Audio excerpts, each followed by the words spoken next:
Olá, senhores. Meu nome é Luiz Fabre, sou professor em www.fabrecursos.com.br. Estamos aqui para apresentar uma análise sobre o perfil da comissão examinadora da prova oral do 39º concurso da Magistratura do Trabalho do Tribunal Regional do Trabalho da 2ª Região.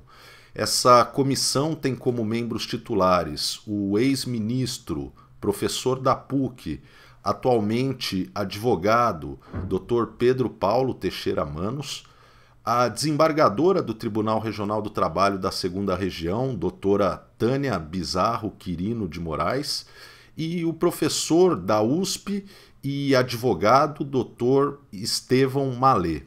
Vamos apresentar o exame do perfil dessa banca e, havendo superveniência de outros membros, havendo alteração na composição, eu me comprometo a apresentar aos senhores uma análise suplementar. Vamos lá então, eu vou imaginar que o Tribunal Regional do Trabalho mantenha a sua tradição de honrar o seu convidado como o primeiro a fazer uma arguição. Então vamos começar falando sobre o professor Estevão Malê, que tive a honra de ter como grande mestre na graduação na Faculdade de Direito da USP e posteriormente no mestrado, em razão da sua disciplina no mestrado Direitos e Interesses Trabalhistas difusos, coletivos e individuais homogêneos, eu também fui seu aluno na pós-graduação. Ele é um grande mestre, ele representa a boa advocacia, aquela advocacia tão essencial à manutenção do Estado de Direito. Então, ele é uma pessoa muito educada e requesta um respeito recíproco. Eu gosto de apresentar aqui 3 características que, a meu ver, sintetizam bem o professor Estevão Malê. Ele é extremamente rigoroso, extremamente técnico, ele é extremamente sério e ele é extremamente objetivo. É uma pessoa com muito conteúdo, então por isso ele tem os atributos que lhe credenciam a concentrar essas 3 características sem ao mesmo tempo passar nenhuma impressão de arrogância, muito pelo contrário, ele é muito educado, ele é um mestre nas diversas acepções do termo. E quando eu falo que ele possui essas características, eu estou querendo dizer o seguinte, que ele não vai ser muito afeto a floreios, ele vai gostar de respostas que tenham centralidade temática, que busquem o veio principal da pergunta, e aí a gente vai trabalhar no nosso curso preparatório para o exame oral com técnicas que compatibilizem 2 situações possíveis de exame. Aquela questão que lhe é indagada e você sabe a resposta, daí você crava ela no ponto e começa a desenvolver, tentando enriquecer sua resposta e ao mesmo tempo pontuando, trazendo a seu favor o ônus temporal da arguição.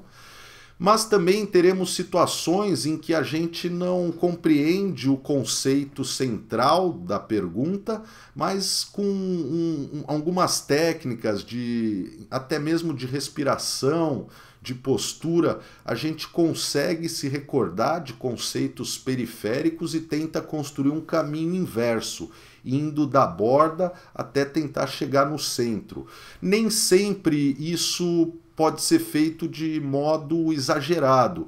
E no caso do professor Estevão Malê, vocês devem tomar uma especial cautela quanto a esse segundo movimento, indo da periferia para o cerne da questão, já que a gente está diante de um professor que é bastante técnico e que, não, a meu ver, não seria muito receptivo a floreios, a circunlóquios, a clara tentativas de distorção da pergunta ou de desvio do foco da questão. Ao mesmo tempo, e a gente frisa isso muito nos cursos, você não deve dizer não sei como uma primeira resposta. Isso produz um efeito psicológico libertador e na próxima dificuldade a tendência de você dizer não sei, não sei, não sei, ela acaba aumentando. Então, essa é uma questão a respeito da qual a gente trabalha bastante nos nossos cursos preparatórios. Bom, ele possui algumas atuações marcantes. Ele foi advogado no caso Shell BASF, ele foi advogado em casos envolvendo grife e situações, intercorrências de trabalho escravo na cadeia produtiva de grandes grifes, de forma que eu trarei de empréstimo as videoaulas do nosso curso Leading Cases sobre o caso Shell BASF e sobre o caso Zara, para o nosso curso preparatório para o exame oral. Assim a gente compreende melhor as discussões a respeito dessas temáticas, ressaltando que ele é um advogado que, a meu ver, está desenvolvendo um novo nicho, uma advocacia trabalhista consultiva, que busca a adequação, busca evitar o confronto, o litígio, reserva isso para as reais necessidades, e ele possui uma grande credibilidade que lhe credencia a esse tipo de advocacia, uma advocacia que não é necessariamente contenciosa, sempre litigiosa, o processo a qualquer custo, né? E ele tem muita credibilidade, e essa é a principal moeda de um advogado, a sua credibilidade, na minha concepção. Ele possui um interesse específico na temática das novas fronteiras do direito do trabalho, já que ele é idealizador de uma matéria específica sobre direitos difusos, coletivos, individuais homogêneos na esfera trabalhista. Ele idealiza essa disciplina e existe essa disciplina disponível na Faculdade de Direito da USP, nos cursos de mestrado e doutorado. E a gente tem como grande idiosincrasia, a meu ver, ele é autor da tese dos interesses individuais heterogêneos. Essa é uma tese que a gente não vai adentrar aqui nessa nossa breve explicação sobre o perfil da banca, aí já é objeto de conteúdo do curso propriamente dito, quando a gente vai falar sobre fontes do direito do trabalho. Ele vai ressaltar que o magistrado ele possui uma função transformadora, uma função de pegar uma norma abstrata e geral, veiculada pela legislação em geral, e transformar essa norma num comando para o caso concreto. E quando a gente está diante de pretensões que não são uniformes, estaríamos diante de interesses individuais heterogêneos, porque não incidiria essa atividade concretizadora do aplicador do direito. Ocorreria apenas uma repetição do simples comando legal.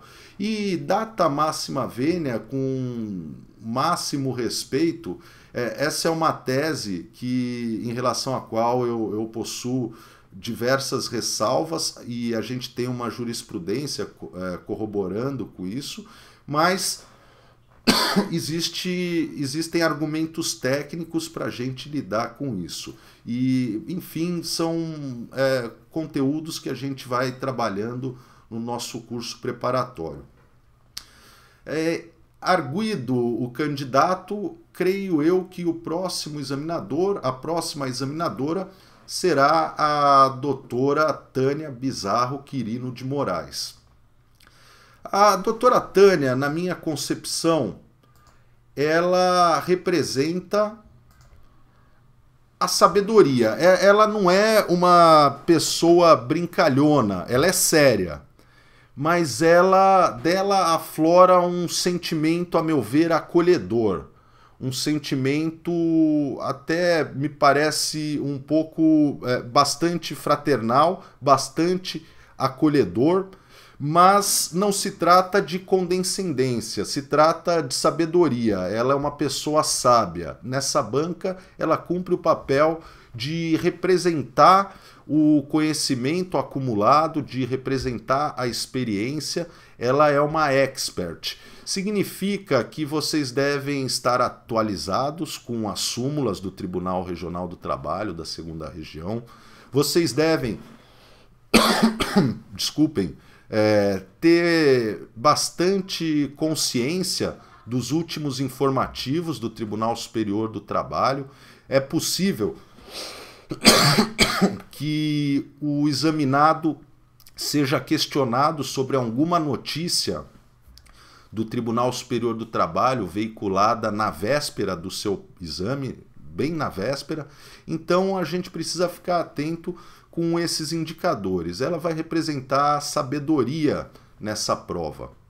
E ela possui uma grande preocupação com os novos juízes, que eles tenham um perfil de juiz do trabalho. Isso envolve 2 aspectos.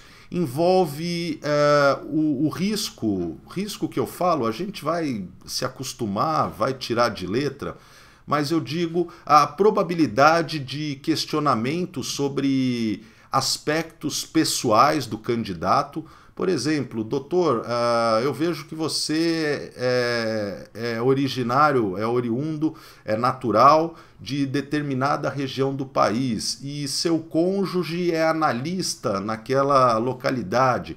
Como que você vai lidar com essa situação? Ela vai testar as suas respostas sobre essas indagações de cunho mais subjetivo, mas também, num segundo enfoque dessa questão de preocupação com os novos juízes, ela vai revelar uma preocupação que o juiz acredite no direito do trabalho. Ela acredita muito, é o perfil, é a forma como eu a vejo a partir de experiências anteriores, de concursos anteriores. Ela é uma pessoa com muita preocupação com essa relação entre juiz e sociedade, uma magistratura social, uma magistratura que ela não se interessa por expressões prolixas, por jargões como a peça exordial. Ela é a favor da simplicidade comunicacional entre magistrado e jurisdicionado, de forma que também não estou falando para vocês não se aterem a uma linguagem técnica, mas não procurem brilhar pelo excesso de rococó, pela linguagem rebuscada, mas sim pelo conteúdo. E, além disso, ela vai testar a sua fé no direito do trabalho. Será que o senhor realmente acredita no direito do trabalho? E aqui eu faço um ponto de reflexão que já é comum nas nossas aulas sobre aquelas 3 tradicionais críticas que são apresentadas ao operador do direito do trabalho. Em geral, a gente vai ter os acusadores, os críticos do direito do trabalho mencionando, isso todos os senhores já devem ter ouvido, mas esse é um direito defasado, é muito antigo, é um direito dos anos 40, não serve mais na atualidade.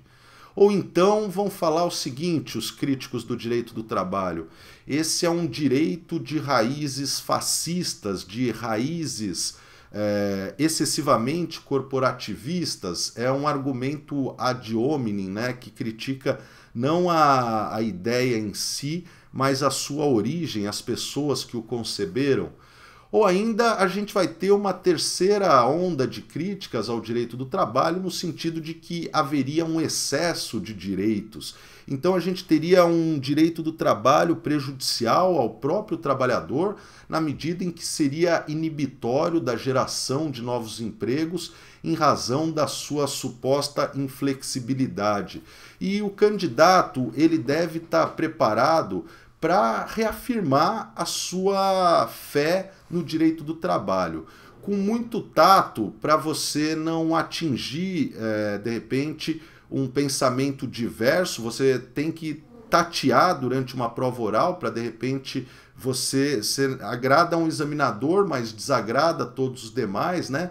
Então, cuidado com os limites e exemplos que vocês utilizarem quando se referirem a ativismo judicial. Procurem compatibilizar, lembrando que tem um representante da boa advocacia na banca, que é o professor Estevão Malê, e do outro lado uma pessoa que acredita muito no direito do trabalho, que é a doutora Tânia Bizarro. Vocês vão ter situações que eu acho que o professor Malê ele pode indagar sobre esses temas correntes, de corrente preocupação da advocacia, como embargos declaratórios, protelatórios, deslealdade processual das partes e de advogados, questões envolvendo devido processo legal, o advogado ele preza por isso, né? Como evitar imprevisibilidade, e vocês devem estar preparados para indagações, principalmente do professor Estevão Malê, a esse respeito, a tradição no âmbito da segunda região de intimar as partes a apresentarem rol de testemunha, conquanto não haja uma previsão legal na CLT a esse respeito, quanto ao rito do processo. Vocês devem estar preparados para isso. Mas, ao mesmo tempo, vocês devem estar preparados para a busca de efetividade do direito social, dos direitos sociais, essa importante conquista da humanidade, já que isso tende a ser valorizado pela doutora Tânia. E daí, nesse sentido, evitem exemplos extremos, procurem os exemplos mais consensuais possíveis na hora de ilustrar determinadas situações. E para não deixar no ar aquelas 3 críticas a que me referi sobre o direito do trabalho, bom, dizer que o direito do trabalho é um direito antigo, essa é uma crítica que não resiste a um exame um pouco mais aprofundado. Se você joga luzes, você vai ver que, embora a principal referência normativa do direito do trabalho date dos anos 40, a época da edição da CLT, os principais direitos trabalhistas foram reafirmados pela Constituição Federal de 1988, e todo mundo que estuda para a área trabalhista está cansado de ter que comprar códigos ano a ano, porque se tem um direito que evolui é o direito do trabalho, quer por meio de legislação esparsa que todo ano sobrevém, quer por meio de constantes revisões de enunciados jurisprudenciais. Quanto a essa segunda crítica, natureza fascista na origem, bom, senhores, vocês devem amadurecer a convicção de que main legis não se confunde com main legislatores. A vontade do legislador ali na origem até poderia estar influenciada por diplomas como a Carta del Lavoro, a Lei Rocco, que são diplomas desse período fascista italiano, mas a vontade da lei ela é independente, ela se desprende com o tempo da vontade do legislador, de forma que o direito do trabalho que a gente tem hoje, longe de ser um direito de cunho fascista, é um direito definido em Genebra, na sede da Organização Internacional do Trabalho, como sendo o piso mínimo civilizatório de direitos sociais, de direitos do trabalho, para as nações ditas civilizadas. E, finalmente, a gente vai ter essa terceira crítica do excesso de direitos, né? E, a meu ver, a gente não tem excesso de direitos. Onde haveria excesso? Um aviso prévio, uma indenização por rescisão desmotivada, considerando que aquele trabalhador vai ficar em situação de desemprego involuntário e, não obstante, as contas continuarão vencendo, já que a gente tem um ordenamento que aceita a denúncia vazia. Te pareceria excessiva essas indenizações? Ou uma jornada de 8 horas, uma prova em São Paulo, pensem nisso, onde é muito comum você levar 1 hora para ir, outra hora para voltar do serviço. Se você tem uma jornada de 10, 12 horas, soma mais essas 2 horas de deslocamento, 12 vai para 14, recomenda-se um sono de 8 horas, então você sobra apenas 2 horas para o lazer. Então eu não vejo um excesso de direitos trabalhistas. A gente pode discutir um excesso de burocracia e as coisas estão tentando se aprimorar nesse sentido, ou um excesso de tributos sobre folha. Mas é tributo, como incide sobre folha, o vilão parece que é o direito do trabalho. Se incidisse sobre lucro, faturamento, ficaria mais expressivo onde está a origem desse tipo de problema. Enfim, eu quero aqui dizer que o exame, a arguição da doutora Tânia tende a se voltar para isso, essa preocupação com o perfil da magistratura, um perfil com uma linguagem inteligível ao destinatário desse direito, um direito que dialogue com o seu destinatário. E a gente pode, é estilo próprio, não tem problema manter um nível de linguagem mais culto, mais formal, mas façam isso com humildade, não transparecendo uma soberba. E ao mesmo tempo, quando eu falo humildade, eu estou falando em segurança. Eu não estou falando em piedade, em se sentir piedoso quase a ponto de chorar. Não, o magistrado ele precisa de segurança. É esse o perfil que vocês devem apresentar. E eu trago aqui um julgamento, vou falar bem en passant, bem brevemente, que retrata, aqui talvez o julgado mais polêmico, que, assim, em termos de teses controvertidas, talvez essa seja uma das teses que eu considere mais controvertidas envolvendo a doutora Tânia Bizarro Quirino de Moraes. A respeito, ela tem uma linha, ela é muito técnica, ela segue a jurisprudência, ela mantém o entendimento, ela exerce, ela respeita essa função pacificadora de segurança jurídica da magistratura, mas aqui eu trago um caso que exemplifica bem isso que eu menciono de fé no direito do trabalho. Trata-se de um processo em que se discute a penhora de um bem de família. Foi declarada a desconsideração da personalidade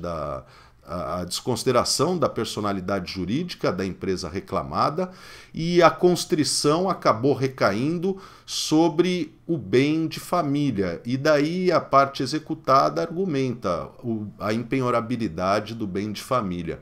Ela foi voto vencido, mas vejam como ela é rigorosa com relação a esse conceito de bem de família, né? Tá bem pequenininho aqui, eu vou ler rapidamente para os senhores. Ela invoca o voto que ela proferiu num outro julgamento, né? Como decidido com fundamentos irretocáveis, não há prova nos autos de que, pelo menos, o imóvel penhorado seja o único pertencente ao casal, ou que seja o único imóvel possível de ser destinado à residência permanente. Então, não é nenhum caso de penhora que parte de um empregado doméstico, por exemplo, é um empregado comum. E a gente vai ter aqui um entendimento bem restritivo quanto à invocação do bem de família, a necessidade de prova de se tratar do único imóvel daquela família, o único imóvel possível de ser destinado à residência permanente daquela família. Tampouco existe prova de que as dívidas assumidas pelo cônjuge da recorrente não reverteram em benefício do casal. Então vejam que até provavelmente é um caso em que se debate esse atingimento, né, do bem de família e, consequentemente, a situação do cônjuge inocente nessa história, né? Porque o regime de bens, no caso concreto, é o da comunhão universal. Essas condições não foram atendidas pela recorrente e mostram que a impenhorabilidade, mesmo no processo do trabalho, não é absoluta. Demonstrar essas condições constituía ônus da recorrente por tratar-se de fatos impeditivos da garantia da execução. E ela prossegue: não vale argumentar o direito de moradia previsto no artigo 6º como um direito social. O salário também é um direito social. E nenhum intérprete probo, por mais amigo de inovações que fosse ideologicamente, ousou colocar o direito de moradia acima do direito ao salário, diretamente ligado à sobrevivência. Não se acredite semelhante afirmação a rasgo de paternalismo ou concessão à demagogia. É tão somente fruto da lógica e do bom senso. A posse ou propriedade da moradia pode ser útil, mas não é indispensável à vida. Já o salário, para milhões de pessoas, sim, por ser a única fonte de rendimento com que prover a alimentação, ao vestuário, etc. E daí ela segue tecendo algumas considerações sobre a Lei 8.009 de 90. E, para concluir, ela menciona: veja-se como reforço dos argumentos expedidos até aqui que o artigo 3º da Lei do Bem de Família, a despeito da ressalva expressa no caput à execução trabalhista, excetua da regra geral da impenhorabilidade os casos de execução de créditos de trabalhadores da própria residência e das respectivas contribuições previdenciárias, e ainda a execução de crédito fundado em pensão alimentícia. Que razão teria o legislador para supostamente preterir a execução do crédito trabalhista típico? Ontologicamente, não há diferença entre crédito de empregado e crédito de empregado doméstico. Não faz com que deixe de ser de trabalho a relação entre prestador e contratante destinatário. E tanto o crédito do empregado comum quanto o do empregado doméstico tem a mesma nota de indispensabilidade para sobrevivência que a pensão alimentícia. Então, percebam, né? A gente vai ter um entendimento bastante vigoroso, bastante confiante nos domínios do direito do trabalho. E a gente vai tratar de questões como o devido processo legal proporcional, o devido processo legal em sentido material. Serão temas que a gente vai abordar no nosso curso preparatório de forma a compatibilizar essas visões entre porventura diferentes sobre determinados temas entre os membros da banca. E finalmente, o último examinador será, a meu ver, provavelmente, o ex-ministro Dr. Pedro Paulo Teixeira Manos. A gente tem pouco a dizer em referência a ele no tocante a particularidades, idiosincrasias. Ele foi um ex-ministro notório pelo seu grande conhecimento, pela sua grande influência, de forma que o direito do trabalho que nós estudamos é produto de intensa contribuição do professor Pedro Paulo na sua construção. Então a gente não vai encontrar maiores segredos. A gente vai perceber aqui e acolá algumas particularidades. Por exemplo, o professor ele é anti-flexibilização, em linha de princípio, de direitos trabalhistas. Ele compreende que isso tende a vir acompanhado de retrocessos sociais. Então ele é muito restritivo quanto ao tema flexibilização.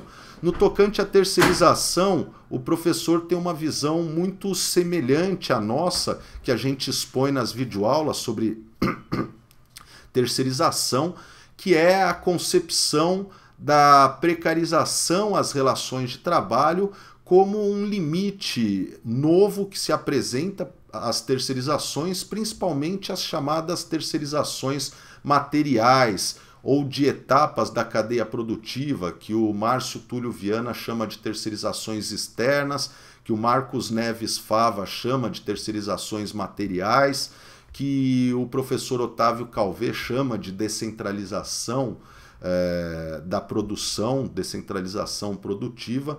Ele possui um entendimento muito próximo ao nosso. Então eu creio que em termos de conteúdo a gente não vai ter muito risco de ser surpreendido com uma teoria nova, estrita daquele examinador. Em termos de postura, eu acho o seguinte, o Dr. Pedro Paulo, ele é a voz da autoridade na banca. Ele pode ser um pai bonachão que vai te confortar se você foi respeitoso com os examinadores anteriores. Agora, se você demonstrou soberba, demonstrou... A soberba ela é complicada. Eu falo, é para demonstrar segurança.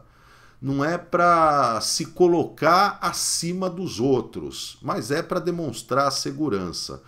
Agora, se você foi vaidoso, foi desrespeitoso com os membros anteriores, aí pode esperar que ele vai descer a lenha. E ele tem gabarito para isso. Senhores, essas são algumas considerações preliminares. Eu aproveito o ensejo que a gente está ministrando um curso preparatório para o exame oral e a gente vai enfocar conteúdo. Conteúdo é, a meu ver, o que deixa a pessoa efetivamente segura. Então a gente vai trabalhar muito com conteúdo aprofundado por meio de videoaulas. Segundo lugar, a gente vai trabalhar muito com simulado. Nosso curso, ele mescla videoaulas com curso presencial. E o curso presencial vai ser simulado o tempo todo, para que vocês se acostumem com aquela sensação, para que ela não ocorra pela primeira vez no momento da prova. A sensação de ter que buscar inspirações imediatas, raciocínio muito rápido. A gente vai trabalhar com isso, tentando aflorar o instinto e deixar um pouco o organismo automatizado com algumas técnicas. E a gente ainda vai trabalhar um pouco na parte de oratória, na parte de técnicas de concentração, de postura, de vestimenta, que são aspectos secundários, mas que também compõem o arsenal de segurança do candidato, para que ele se sinta seguro no dia da prova. A gente tem alguma experiência com isso, o professor César Basile, que me acompanha, acho que ele foi a primeira nota no 38º, no concurso anterior da segunda região. Foi a maior nota no exame oral, ele tirou 10, 10 e 10. E ele tem muita experiência. A doutora Gilda, quem fez a arguição no lugar do Malê, ela está de suplente e ela foi bem ali no ponto e teve também essa situação de tatear para não agradar apenas um membro da banca e sim apresentar respostas convincentes a todos. E eu, na minha carreira também, eu tive a sorte de obter a nota mais elevada também no meu exame oral no Ministério Público do Trabalho. E eu acredito que a gente consiga compartilhar. Mas por uma questão terapêutica, uma questão também de segurança, muitos colegas gostam de um serviço de acompanhamento específico na véspera da prova, nas 24 horas. Havendo interesse nesse tipo de preparação específica também, vocês podem entrar em contato. Isso fica sujeito a algumas disponibilidades, evidentemente, mas eu acredito que quem confiar na gente vai gostar de assimilar conteúdo, vai se sentir seguro e creio que não apenas para o exame, mas também para a carreira. A gente pretende, nossa maior ambição é contribuir um pouquinho para formar excelentes funcionários públicos. Tá certo, senhores? É isso aí, muito obrigado e bons estudos. Muito boa sorte no exame. O Brasil precisa de grandes magistrados. Confiamos nos senhores. Até mais.